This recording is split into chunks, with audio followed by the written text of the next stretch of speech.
Everyone waited breathlessly for the queen's decree, but she simply pointed to a human man. The grand hall of the Zarathian Empire's palace was vast beyond imagination.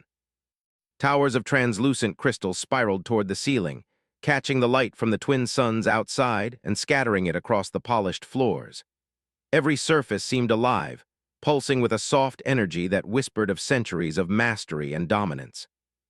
Aliens of every imaginable shape filled the hall, towering beings with shimmering scales, delicate creatures that floated in the air, and humanoids with expressions carved in perfection.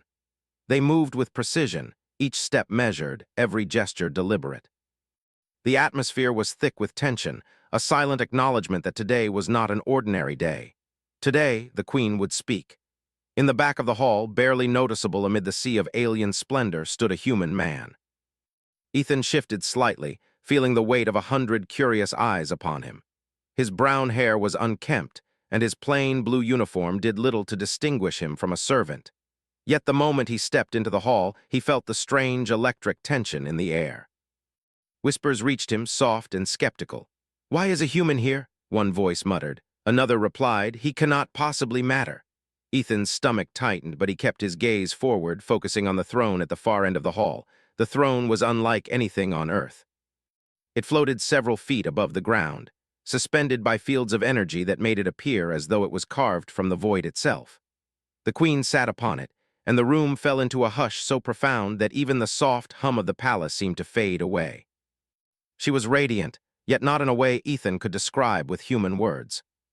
Her skin shimmered with a metallic hue that shifted colors subtly. Her eyes were a deep violet that seemed to peer straight through a person's thoughts, and her presence radiated authority so intense that the very air seemed to vibrate. She looked down upon the assembly, scanning the gathered leaders, generals, and diplomats of the empire. Every being waited, breathless, for her words. For what felt like an eternity, silence stretched in the hall. Aliens shifted uneasily, glancing at one another as if expecting the air itself to crack under the weight of anticipation. And then, finally, the queen's hand rose slowly, almost gracefully, and pointed. Not at a general, not at a diplomat, not at a leader with years of experience and countless achievements. She pointed at Ethan. The hall erupted into a mixture of shocked gasps and disbelieving murmurs.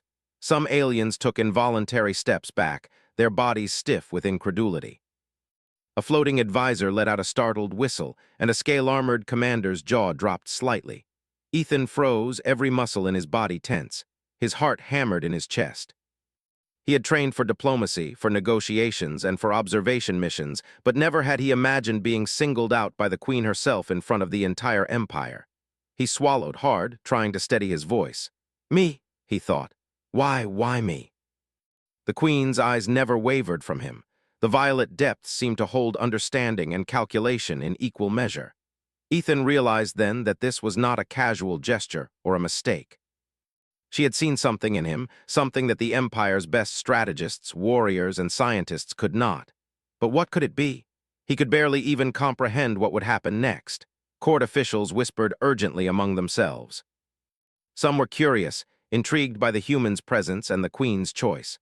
Others were furious, their pride wounded by the audacity of including a human in a moment of such importance. Rumors of sabotage, incompetence, and disrespect spread like wildfire. The more conservative factions saw him as an anomaly, a fluke that should not exist within the sacred walls of the empire. Still, others could not deny the spark of something different in the human, something the queen herself seemed to trust. Ethan could feel their eyes on him, scrutinizing, weighing his every movement, his every breath. He straightened his back and took a tentative step forward. Every step echoed unnaturally in the vast hall, magnifying his presence. For the first time, Ethan noticed the subtle tension in his own body, the tremor of anticipation mingled with fear. He had faced impossible situations on Earth, missions that required cleverness, stealth, and nerve. But this was unlike anything he had imagined. This was an entire empire watching him, waiting for his next move. A hush settled again, heavier than before, as the queen spoke. Her voice was melodic but firm, carrying easily across the expanse of the hall without a single note of strain. "This human," she said, "shall prove himself where others have failed. For the time has come to test not strength, not technology, but the essence of choice, ingenuity, and courage." Her words were deliberate, enigmatic, but they sent a ripple of confusion through the assembly. What did she mean? What could a human possibly accomplish here? They exchanged bewildered glances, questioning the wisdom of their sovereign. Ethan's mind raced. Choice, ingenuity, courage, he repeated quietly in his head. He had survived crises on Earth by thinking differently, by seeing problems in ways others overlooked. But the stakes here were incomprehensible. One misstep could cost him his life, or worse, bring dishonor to the humans who had sent him. Yet a strange feeling of clarity settled in his chest. Perhaps this was the moment he had been waiting for without even knowing it. Perhaps this was the purpose that had guided him across the stars, through countless missions, and into the heart of an empire that saw humans as insignificant. He stepped closer to the center of the hall. The Queen's eyes followed his movement, unblinking, as if measuring not just his posture but his very character. Ethan noticed something subtle then, a hint of a smile in the way her lips curved, almost imperceptibly. It was not warmth, not yet, but recognition. Something about his presence, the way he faced the assembly without flinching, satisfied a part of her that had been waiting for centuries. Ethan felt an unfamiliar surge of confidence. Perhaps he was exactly where he needed to be. The court remained tense. Some factions whispered of rebellion, of the folly of honoring a human above thousands of loyal Zyrathian leaders. Others watched silently, curiosity growing into cautious respect. Ethan could sense the anticipation like a living thing pressing down on him, urging him forward, daring him to rise to the moment. Every nerve in his body hummed with awareness. He could see the faint shimmer of energy coursing through the crystalline columns, feel the subtle vibrations of power beneath the floor, and hear the soft mechanical whispers of the palace's intelligence network. Everything around him was alive, observing, calculating, waiting to see if the human could meet the Queen's expectation. A senior advisor, a tall being with translucent wings, stepped forward cautiously. "Your Majesty," the advisor said, voice tight with uncertainty, "is it wise to place such responsibility on a human?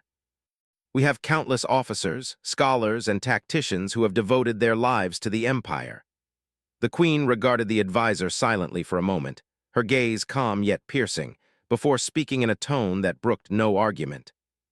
"Wisdom does not always dwell in experience, advisor. Sometimes it is found in the unlikeliest of places. Sometimes it is found in the human heart." A murmur ran through the assembly.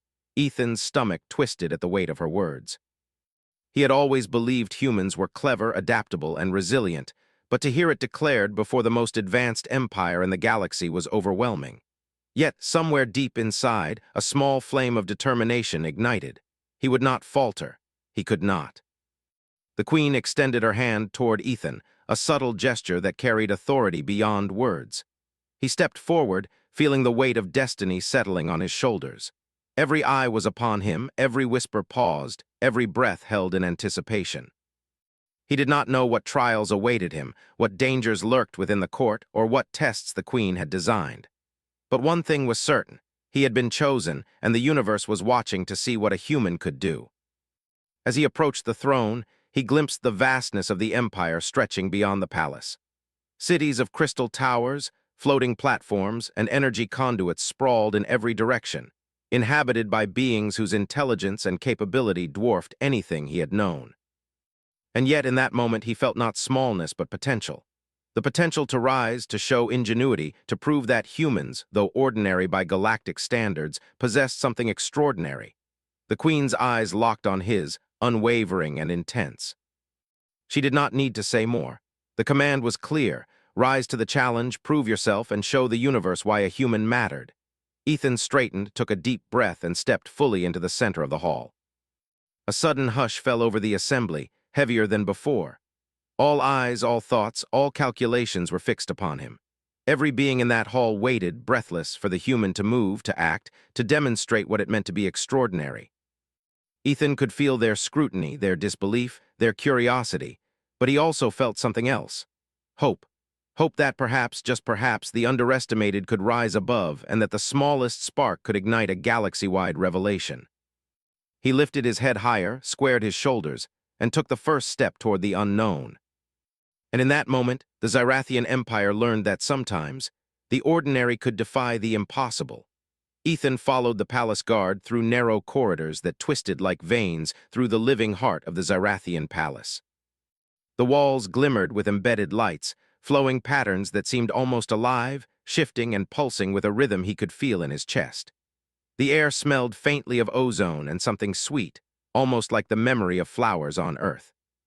Every step he took echoed softly, and he realized that the palace itself seemed to observe him. It had chosen him, in a sense, just as the queen had. Finally, the guards stopped before a set of wide doors made of polished crystal.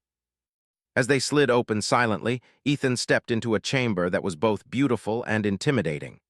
The room was circular, with a high ceiling that shimmered with faint constellations, moving as if they were alive. At the center was a pedestal with a holographic projection hovering above it. Images of alien machinery, floating geometries, and cryptic symbols rotated slowly. This, the guards explained, was the first stage of the test. The queen appeared in the chamber moments later. She did not sit on a throne this time. She stood, arms crossed, observing him with the same intense violet eyes that had frozen the court earlier. "Ethan," she said, voice steady, "your first trial is not one of force. It is of mind, of understanding the unpredictable. The Empire faces threats both within and without, and those who lead must see what others overlook." Ethan nodded, though uncertainty gnawed at him. "I understand," he said cautiously. "I will do my best." The queen gestured toward the pedestal. The holograms shifted, forming a complex machine Ethan had never seen before. Tiny drones floated in perfect formation, linked by invisible streams of light, their movements precise and methodical. The task was simple in theory. Ethan had to find a way to control the formation to pass through a narrow corridor projected above the pedestal without colliding. The challenge was that the pattern was ever-changing, adapting to every move he made. Ethan stared at the display. Alien minds often thought in patterns, in perfect sequences, but humans were unpredictable.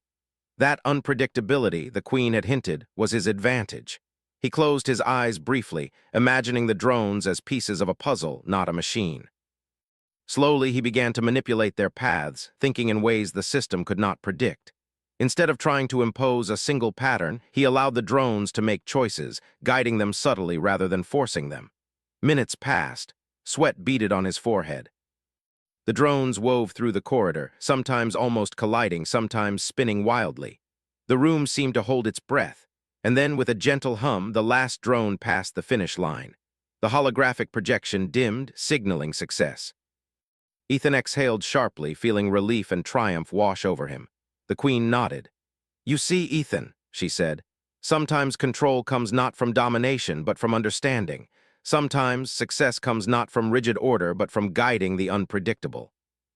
Before he could react, a series of soft chimes echoed through the chamber. The walls shimmered, revealing hidden screens. Alien faces appeared on the displays, not all friendly. Some were court officials, their expressions tight with anger. Others were commanders, their eyes narrowed with suspicion. Ethan realized what the queen had said was only part of the trial. He would face opposition, sabotage, and doubt, not just from machines or puzzles, but from living, thinking beings who did not want him to succeed. The next trial was physical, though not in the way humans usually understood it. A holographic simulation enveloped the room, projecting a battlefield with alien drones, shifting terrain, and unpredictable hazards. Ethan had to navigate the environment, reach a command node, and shut down the simulation without triggering destruction. The obstacle was not strength but foresight. Every step had to anticipate both the environment and the hidden algorithms controlling it. Ethan moved carefully, observing patterns and timing. He realized that the drones reacted not just to his position, but to his hesitation and predictability. He began to move unpredictably, alternating his approach, using false paths to trick the simulation. His heart pounded as he leapt over energy barriers, ducked under shifting walls, and timed his movements perfectly to avoid triggering any alarms. Halfway through the simulation, a subtle vibration ran through the floor. Ethan froze, realizing that this was not part of the test. It was a covert attempt at sabotage. Someone in the court wanted him to fail. The human instinct for survival kicked in. Instead of panicking, he adapted. He traced the vibrations to a concealed panel and jammed the system, rerouting its signals to stabilize the simulation. The challenge was now no longer only about navigating a battlefield. It was also about uncovering and countering hidden threats. By the time he reached the command node and activated the shutdown sequence, the simulation dissolved. The room returned to normal, and the Queen's eyes held a trace of approval. "You understand more than the mechanics," she said. "You understand the human ability to adapt, to improvise, to act where others are rigid.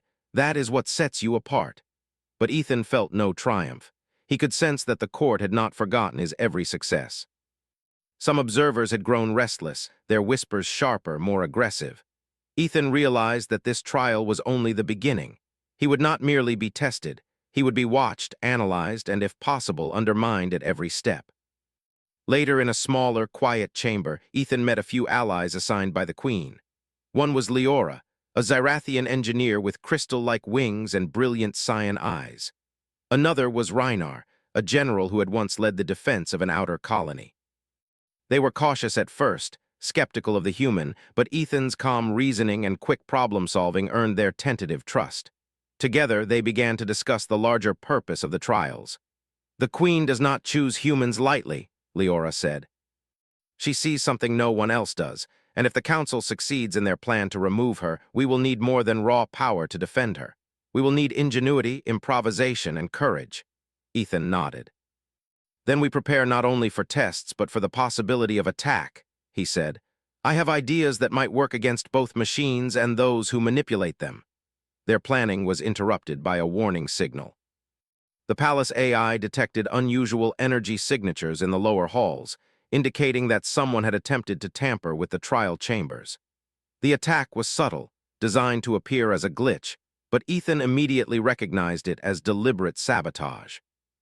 The human mind had an ability to spot patterns in chaos, to see intent behind randomness. Using his intuition and a few improvised hacks, he traced the tampering to a hidden console controlled by court officials who had hoped to discredit him. Confronting them was impossible. Ethan did not have the authority to accuse them directly, and any false move could ruin him in the Queen's eyes. Instead, he devised a countermeasure.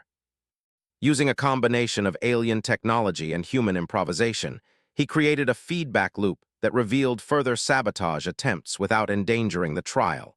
When the Queen reviewed the data, her approval was evident. "You are not only solving challenges," she said, "you are surviving them. That is a mark of true leadership." The day ended with a private audience with the Queen herself. She stood by a balcony overlooking the sprawling city of the Empire, its towers glowing in the twilight of the twin suns. "Ethan," she said softly, "you have shown skill, courage, and adaptability, but the path ahead will test you in ways you cannot yet imagine. The Empire's enemies are patient, and not all threats are visible. You must remain vigilant, creative, and steadfast." Ethan absorbed her words. He had passed the first trials, navigated sabotage, and begun earning allies, but the weight of the Empire's expectations pressed on him. He looked at the city below, a realm of astonishing achievement and power, and realized that every challenge ahead would require more than just cleverness. It would require humanity itself. The courage to act where others hesitated, the ingenuity to solve problems that no alien mind could predict, and the resilience to face adversity without surrendering. As he prepared to rest, Ethan could not help but think about the court, the Queen, and the weight of what had just begun. He was a human in an alien empire, chosen to rise where others might fall. The trials were far from over, and he would need every ounce of his mind, every bit of creativity, and every spark of courage to survive the days ahead. Yet, for the first time, he also felt the quiet thrill of possibility. Perhaps this was the moment humans had been waiting for, a chance to prove that even in the face of the galaxy's most formidable powers, they could shine. And somewhere, deep in the heart of the palace, the Queen watched him with that same calm intensity, knowing that a single human could change the course of an empire if he succeeded. The court whispered, the machines hummed, and the stars outside glimmered as if waiting to see whether a human could truly rise above the impossible. The corridors of the palace felt different that morning. The soft glow of energy running through the walls seemed sharper, almost tense, and the whispers of unseen observers carried a sense of urgency. Ethan moved cautiously, aware that every step could be watched, every gesture analyzed.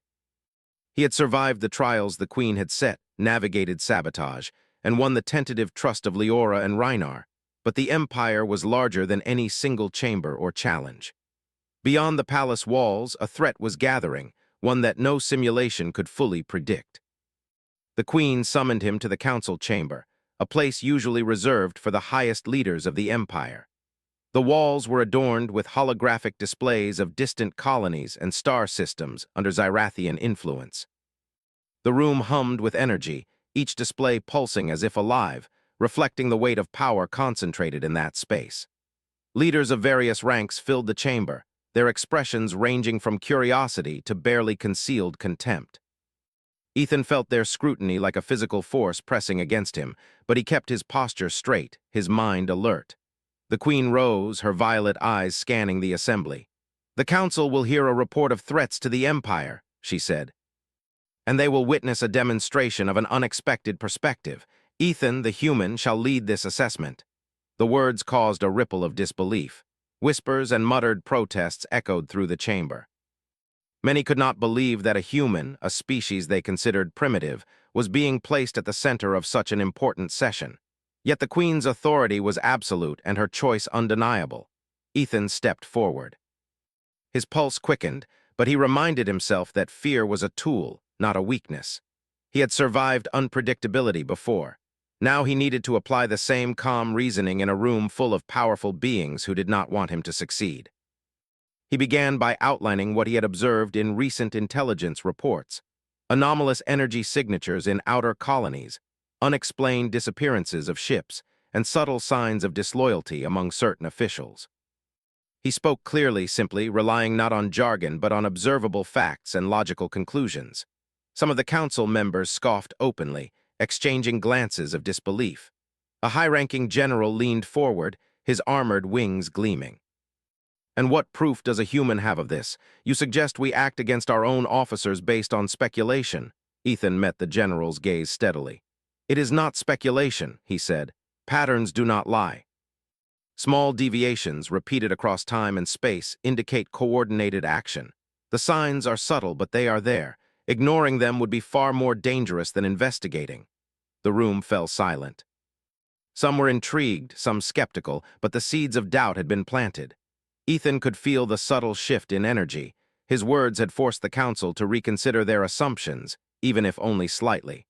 Leora and Reinar exchanged a look of quiet approval. They had begun to see, as Ethan had hoped, that the unpredictability of human reasoning could be a weapon of its own. Just as the discussion seemed to reach a cautious truce, alarms blared through the chamber. Red light flared from the walls, and holographic projections of the palace exterior appeared.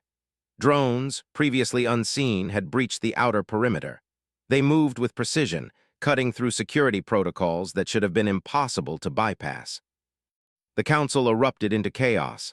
Officers barked orders, strategists recalculated defensive positions, and the Queen's calm presence remained a stark contrast to the frenzy around her. Ethan stepped forward, scanning the projections. The drones were advanced, capable of real-time adaptation, much like the simulation he had faced earlier. But unlike the trial chambers, the stakes were real, and the drones were guided by hidden operators within the palace. Someone had betrayed the Queen's trust, and their plan was now in motion. He turned to Leora and Reinar. "We need to identify the control nodes," he said. "These drones are responding to commands from inside. If we disable them, the attack collapses." Leora's wings fluttered with nervous energy. "It will not be easy," she said. "The systems are layered with encryption and shields. Only someone unfamiliar with their protocols might spot a weakness." Ethan nodded. That was exactly why he had been chosen. Alien minds often expected solutions within strict parameters. A human mind could think outside those limits, noticing patterns and exploiting gaps they would overlook. Working quickly, Ethan guided Leora and Reinar through the palace's hidden network. They traced the signals to a concealed sublevel where rogue officers had established temporary command nodes. Using improvised hacking techniques and careful timing, Ethan disabled the nodes one by one, rerouting the drones' protocols to neutralize them. Each success sent a ripple of relief through the defenders, but Ethan knew the danger was far from over. The council members were watching closely, some with skepticism, some with grudging respect, but all aware that the human was now the central figure in the palace's survival. Meanwhile, the rogue faction had anticipated interference. They activated hidden automated defenses, traps that could seal corridors, disrupt energy flows, and even trigger localized destruction. Ethan navigated the palace like a strategist on a battlefield, predicting both the movement of the drones and the hidden hazards. His experience on Earth missions, combined with quick adaptation, allowed him to improvise solutions in real time. Where others might have panicked, he remained calm, turning threats into opportunities. As he reached the final control node, a direct confrontation became inevitable. The leader of the rogue faction revealed himself, a tall Zyrathian with obsidian armor, his eyes cold and calculating. "You are a fool human," he hissed. "You think you can outmaneuver the Empire's finest? You have no understanding of what you face." Ethan did not flinch. "Perhaps," he said quietly, "but I do understand patterns, logic, and improvisation, and sometimes that is enough." The confrontation was tense. The rogue attempted to deploy a lethal defensive measure, but Ethan anticipated it, using a combination of alien tech manipulation and human ingenuity to redirect the attack safely. He activated the final control node, collapsing the rogue network and neutralizing the threat. The drones fell from the sky, harmlessly deactivated, and the palace stabilized. The council gasped, realizing the gravity of what had just occurred. A human had prevented a potential massacre, using wit and adaptability rather than brute force or advanced alien technology. The Queen's voice broke the silence. "Ethan," she said, her tone carrying authority and approval, "you have demonstrated not only skill but the courage to act decisively under pressure. This is what leadership requires. Not only mastery of knowledge, but the ability to navigate the unexpected." The council members were forced to reconsider their preconceptions. Some bowed in acknowledgement, others remained tense but silent, and a few still murmured doubts. Yet no one could deny the outcome. A human had succeeded where countless seasoned officers might have failed. After the chaos subsided, Ethan was led to a quiet chamber to rest and prepare for the next stage. He reflected on what had just occurred. The palace, the council, the Queen's expectations, all of it had tested him in ways that were new and intimidating. Yet he had survived, not by brute strength, but by thinking, adapting, and trusting his instincts. He realized that this was the essence of what the Queen had meant when she spoke of human uniqueness. Unpredictability, ingenuity, and emotional intelligence that could navigate complexities even the most advanced minds could not. Leora entered carrying supplies and a tablet with updated intelligence reports. "You did well," she said quietly. "The council is unsettled, but they will respect you more now. Few could have handled that without faltering." Ethan nodded. "It's not over," he said. "We've shown them one victory, but there are more challenges coming. We have to anticipate the next move, both inside and outside the palace." Reinar, the general, added, "And you've gained allies, human. Even those who doubted you will follow if you continue to prove your worth. The Empire rarely sees humans as equals, but you've changed that in a day." Ethan felt a mix of pride and pressure. He was aware that admiration could quickly turn to jealousy or fear among those who still sought to undermine him. Vigilance, he knew, would remain as important as ingenuity. As the twin suns set beyond the palace walls, casting long shadows across the city, Ethan stared out at the vast expanse of the Empire. Ships glimmered in orbit, colonies sprawled across countless worlds, and the power of the Zyrathians was visible in every light, every movement. Yet even amid this display of dominance, he felt the quiet thrill of possibility. Humans, though small and underestimated, could make a difference. One mind, one choice, one act of courage could shift the balance. The Queen's words echoed in his mind. Sometimes it is found in the human heart. Ethan realized that she had chosen him not because he was exceptional in the conventional sense, but because he embodied qualities the Empire had long ignored: creativity, adaptability, and the courage to act when others hesitated. The palace was alive with potential, and he was now part of its heartbeat, ready to face whatever challenges came next. As night fell over the Zyrathian capital, Ethan prepared for the trials that would come with the rising sun. He knew the next test would be more than simulations and sabotage. It would involve the cunning and ruthlessness of those who truly sought power. But for the first time, he also knew that being human was not a weakness. It was a strength, one the Empire could not yet fully comprehend, but one he would continue to show. And somewhere deep within the Queen's observation chamber, her violet eyes watched him with the same unwavering focus. She had chosen well. A human had survived the first threat, but the real challenges were just beginning. And the Empire, for all its power and perfection, would soon learn that a single human mind could change the course of events in ways no one had anticipated. The palace was unusually quiet that night, but the silence was deceptive. Ethan walked through the corridors with a sense of foreboding, his senses alert to every subtle vibration, every flicker of light. The events of the previous day had proven that danger could emerge from unexpected places, and he had learned to trust not only his instincts, but also his ability to think creatively under pressure. Yet tonight felt different. There was a weight in the air, a feeling of unseen eyes watching, calculating, and planning. He met Leora and Reinar in the strategy room, a place deep within the palace walls.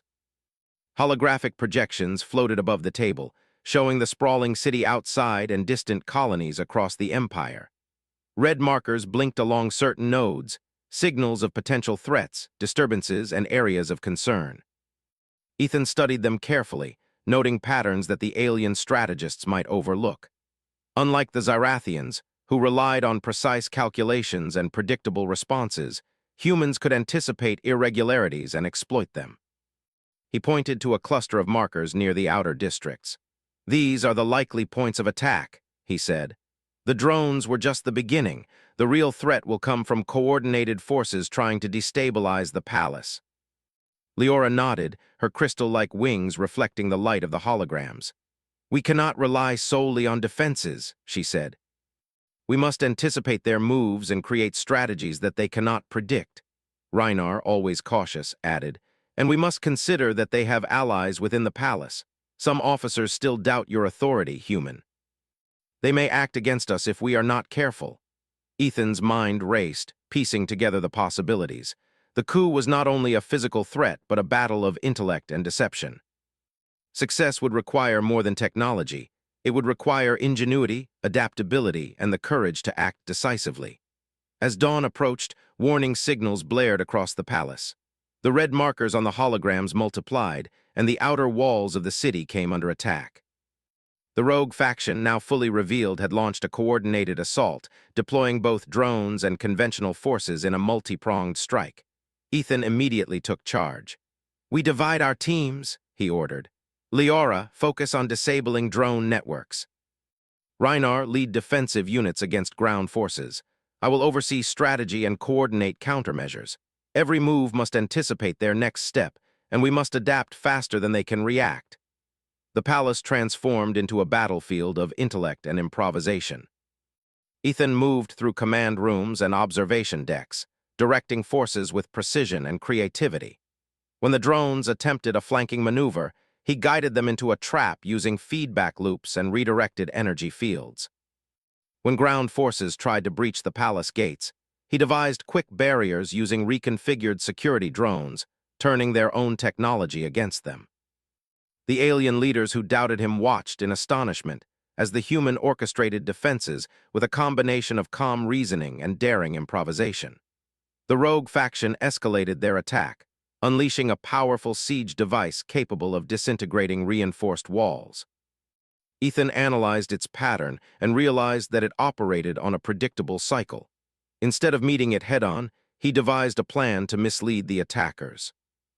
By creating a series of decoy energy signals and holographic projections, he forced the siege device to overheat and shut down. The outer walls of the palace remained intact, and the rogue commanders were thrown into confusion. The council members, previously skeptical, began to see the human as a critical force in the defense of the Empire. In the midst of the chaos, Ethan received a message from the Queen. She instructed him to be ready for a final confrontation with the leaders of the coup. The palace's central control hub, a chamber of immense power and delicate systems, was under threat. The rogue faction intended to seize it and take control of the Empire's intelligence and defense networks. Ethan knew that failure was not an option. The consequences would be catastrophic. He moved swiftly toward the hub, navigating corridors filled with traps and automated defenses set by the rogue faction. Each obstacle required careful thought and improvisation. Where a Zyrathian might follow protocol, Ethan relied on creativity, intuition, and the ability to think several steps ahead. He disabled energy fields using makeshift circuits, rerouted security protocols with simple yet effective logic, and avoided detection by anticipating the behavior of both automated systems and human adversaries. Every success reinforced his confidence and proved the value of human ingenuity. Finally, he reached the control hub. The rogue leaders were there, expecting to confront a typical Zyrathian officer, not a human who could outthink them. One of them, a tall figure with armor black as night, stepped forward. "You are out of your depth," the leader sneered. "This empire is not for humans to command. Step aside." Ethan did not hesitate. "I may be human," he said, voice steady, "but I understand strategy, patterns, and adaptation. You underestimate unpredictability at your peril." The confrontation was intense. The rogue leaders attempted to override the hub systems, deploying automated defenses to trap Ethan. He reacted swiftly, using a combination of alien technology and human improvisation to turn their own systems against them. Energy shields redirected, drones malfunctioned, and the rogue forces found themselves entangled in the very mechanisms they had designed to dominate. The human mind, unpredictable and adaptive, proved superior to rigid expectations and calculated precision. Outside the control hub, Leora and Reinar continued to manage the palace's defenses. When the rogue forces realized their network was compromised, they attempted a desperate breakout. Ethan anticipated this move, sending strategically placed signals to guide defensive units, cutting off escape routes without unnecessary destruction. The palace itself seemed to respond to his thinking, the energy patterns of its walls and corridors bending in subtle ways to aid the defenders. As the battle reached its peak, Ethan faced the final leader in direct confrontation. The rogue tried to manipulate energy conduits to crush him, but Ethan anticipated the move and redirected the energy using improvised channels. In a decisive maneuver, he triggered a containment field that immobilized the leader without causing harm. The rogue faction's forces, seeing their leaders captured and systems failing, surrendered or fled. The palace was secure and the coup had been defeated. The council members, witnessing the outcome, were forced to acknowledge the human's role. Silence fell over the chamber as the queen appeared, her violet eyes scanning the assembly. "This human," she said, "has demonstrated what many have long overlooked. Courage, ingenuity, and the ability to act where others hesitate are not weaknesses, they are strengths. Leadership is not determined solely by strength or experience, but by the capacity to adapt, innovate, and persevere." Ethan felt a mixture of relief and exhaustion. The battle had been intense, but it had also proven a point far greater than mere survival. Humans, though often underestimated, possessed qualities that could change the course of empires. The council members who had doubted him approached cautiously, some offering gestures of respect, others silent but clearly reassessing their assumptions. After the battle, Ethan met the queen in a quiet chamber. She studied him carefully. "You have exceeded expectations, Ethan," she said. "Not through force or technology alone, but through understanding, adaptation, and the human ability to act decisively in uncertainty. The Empire must learn from this." Ethan nodded, aware of the weight of her words. He had not only survived a coup, but had shown that humans could hold their own, even in the heart of an advanced alien civilization. Leora approached him, her expression a mix of admiration and relief. "You did more than survive," she said. "You led, you adapted, and you proved that humans have something special, something even the most advanced Zyrathian minds can respect." Reinar added, "And the Empire will remember this day. Your actions have not only saved the palace but have shifted perceptions. They cannot ignore what humans are capable of anymore." As night fell, Ethan looked out over the city. The lights of the Zyrathian capital glimmered like stars, reflecting the Empire's vast power. Yet amid that power he saw a subtle truth. Adaptability, creativity, and courage, the human qualities he embodied, were forces no empire could control entirely. In the quiet of the aftermath, he felt a quiet pride and an unspoken promise. There would be more challenges, more trials, but humans had proven themselves capable. The queen watched him from a distance, her eyes never leaving him. She had chosen well. A single human had faced a full-scale coup, navigated impossible challenges, and emerged not only victorious but respected. The empire had learned a valuable lesson. Power alone was not enough. Ingenuity, unpredictability, and the courage to act where others hesitated were equally, if not more, important. Ethan understood the significance of what had just happened. Humans were often underestimated in the galaxy, seen as fragile or limited. Yet in the heart of the Xirathian Empire, he had proven that even one human could change outcomes, influence events, and lead in ways others could not imagine. He had not only survived, but had demonstrated the true essence of what the Queen had seen in him from the beginning. As the stars shone beyond the palace walls, Ethan felt a quiet determination. The Empire was vast, full of challenges, intrigue, and threats, but he was ready. He would continue to prove that humans, with their unique qualities, could stand alongside the galaxy's most advanced civilizations. And in that quiet moment, as the palace settled after the storm, Ethan understood that the real journey was just beginning. The palace was calm again, but the sense of victory was tempered by awareness. Ethan walked slowly through the halls, the echo of his footsteps mingling with the faint hum of energy that powered the Xirathian capital. The coup had been crushed, rogue officers captured, and the city secured, yet he felt the weight of responsibility pressing on him. The Queen had trusted him, the Empire had witnessed his ingenuity, and the lives of countless beings had depended on his decisions. There was no time for relief, only reflection and preparation for what the future might hold. The council convened again in the Grand Hall, this time in full view of the public assembly. The aliens who had once whispered and doubted now watched with cautious respect. Ethan stood at the front, flanked by Leora and Reinar, as the Queen rose from her throne. Her violet eyes scanned the assembly, and the air seemed to hold its breath. She began to speak, her voice calm yet resonant. The events of the past day have demonstrated that leadership is not merely a measure of rank or strength. It is defined by courage, adaptability, and the ability to act decisively when faced with the unexpected. Today, we have witnessed a quality long overlooked by this empire. All eyes turned to Ethan. The hall remained silent, each being waiting for the human to respond. He stepped forward, feeling the enormity of the moment. He had not sought recognition or authority. His purpose had been to protect and adapt, to navigate the chaos that others could not. Yet here he was, a human, standing before the rulers and citizens of one of the most advanced empires in the galaxy, chosen by the Queen to lead, at least in this moment, by example. "You honor me," Ethan said quietly, "but the credit does not belong to one person. It belongs to every being who acted with courage, who followed reason instead of fear, and who believed that even in uncertainty, solutions can be found." He gestured toward Leora and Reinar, whose eyes met his with quiet pride. "Humans are not perfect, and I am not alone in this.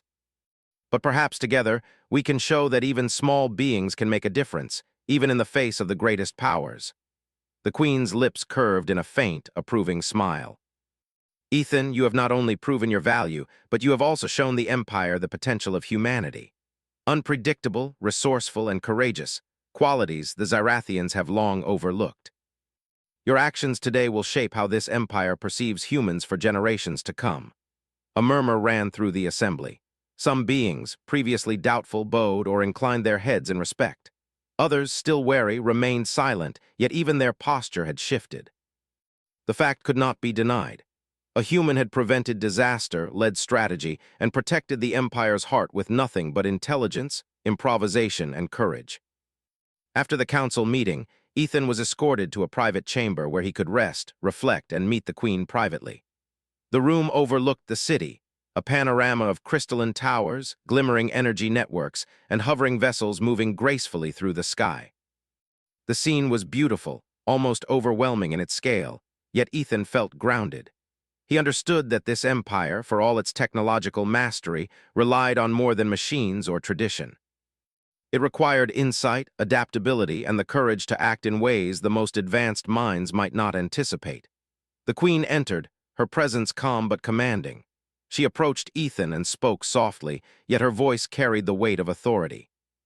"You have shown that even a single human can influence the fate of an empire. The qualities you demonstrated, Observation, reasoning, and courage are often dismissed as simple, yet they are the very foundation of true leadership. Ethan nodded. "I only did what was necessary," he replied. "I followed the situation, adapted when needed, and acted decisively. I hope it will help the Empire see that humans are capable of more than they expect." She regarded him with those violet eyes, as if seeing not only his actions, but the potential of all humans reflected in him. "You have changed perceptions, Ethan. Humans will no longer be dismissed as minor players. Your influence may extend far beyond this palace. You have earned a place not only in my trust, but in the legacy of the Empire." Word of Ethan's actions spread quickly throughout the Empire. Colonies that had previously regarded humans with suspicion began to reconsider. Diplomats, scientists, and strategists who had underestimated human ingenuity now sought collaboration. His success inspired conversations in council chambers, research halls, and military academies. The empire, vast and ancient, had recognized that unpredictability and creativity could complement its formidable technology and logic. Ethan spent the following days reviewing reports, meeting with leaders, and coordinating the repair and reinforcement of critical systems. Despite the exhaustion, he remained focused, aware that the peace was temporary and that challenges would continue to emerge. He learned to navigate the subtleties of Zyrathian politics, building alliances, fostering trust, and mentoring those willing to listen. His approach was always collaborative. Human insight combined with Zyrathian knowledge created solutions neither could achieve alone. Even in moments of quiet, Ethan reflected on what had transpired. The Empire was magnificent and powerful, yet it had overlooked the value of qualities humans had cultivated for millennia: adaptability, improvisation, and moral judgment. Where the Zyrathians had relied on rigid calculations, humans relied on intuition and creativity. Where they had trusted only structured systems, humans trusted reasoning, experience, and courage. And in this synthesis of strengths, he saw a future where humans and Zyrathians could work together to achieve unimaginable possibilities. The Queen visited him again, this time with a more personal tone. She spoke of the Empire's future, of threats both internal and external, and of the potential of collaboration across species. "Ethan," she said, "your actions have reminded the Empire of something it has forgotten. The smallest spark can ignite the greatest change.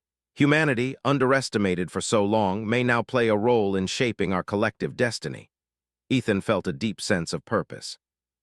He had arrived as an outsider, a human among beings far more advanced in technology and society. He had faced trials, sabotage, and open rebellion. Yet through observation, strategy, and courage, he had not only survived but had earned the respect of one of the most powerful civilizations in the galaxy.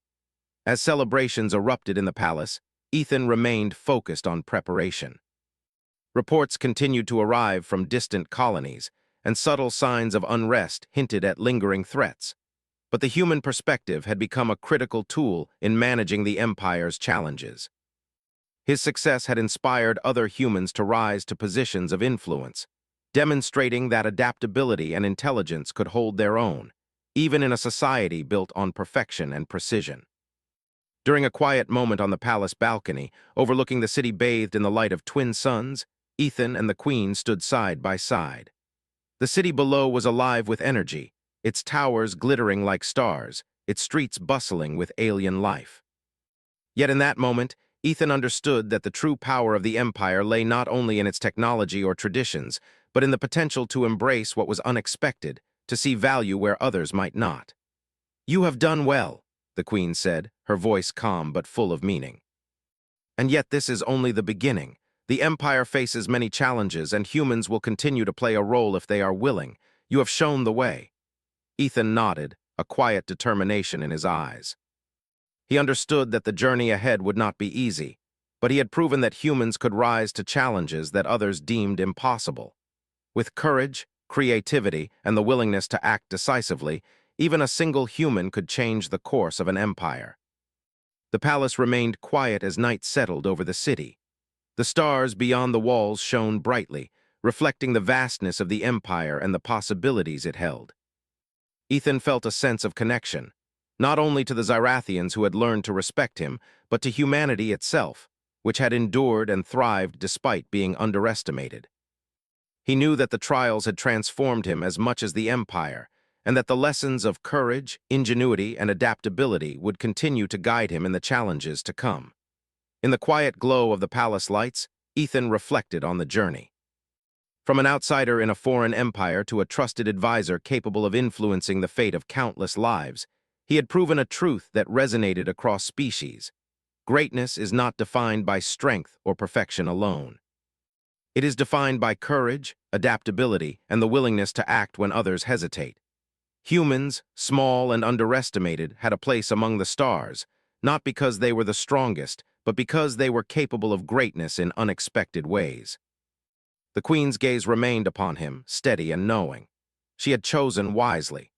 The Empire had learned an important lesson, and Ethan had proven that one human mind, guided by ingenuity and courage, could stand against threats that even the most advanced civilization might fear. As the first light of dawn touched the palace spires, Ethan felt a sense of quiet pride. The Empire had been challenged and had survived, not because of technology alone, but because humans had shown that adaptability, courage, and intelligence could match the greatest powers in the galaxy. He knew that new challenges would arise, but for now, he allowed himself a brief moment of reflection. Humans had arrived. They had proven their worth, and the Empire would never see them the same way again.